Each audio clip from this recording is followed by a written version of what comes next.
مؤسسة اقرأ النموذجية تقدم الإذاعة المدرسية. الرحمن الرحيم.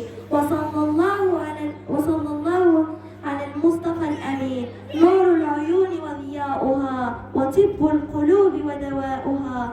ورضي الله عن الخلفاء الراشدين أبو بكر وعمر وعثمان وعلي ومن تبعهم بإحسان إلى يوم الدين.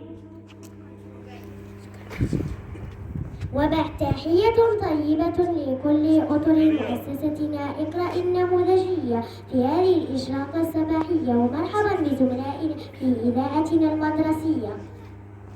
موضوعنا اليوم ليس بالجديد علينا، فنحن نراه في بيوتنا كل يوم ونسمعه ونقرأه.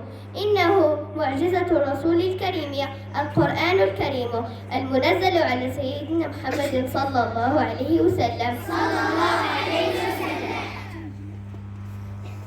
قال الله تعالى: ذلك الكتاب لا ريب فيه هدى للمتقين. إن القرآن الكريم له مكانة عظيمة في قلوبنا جميعا، فبقراءته تطمئن القلوب وتهدأ النفوس. يكفينا عزا أن الله عز وجل جعل كل حرف بحسنة، والحسنة بعشر أمثالها. قال الرسول صلى الله عليه وسلم: خيركم من تعلم القرآن وعلمه.